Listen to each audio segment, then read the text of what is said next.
আসে গো আল্লাহ এই রমজান মাসে, ক্ষমা করে দিও গো তুমি আমায় পরপারে।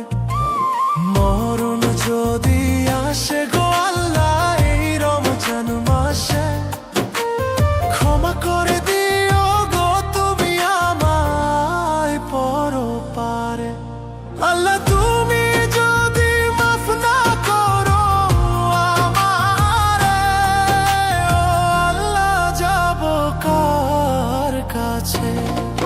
তুমি মাফ না করলে ও গো আল্লাহ যাব কার কাছে?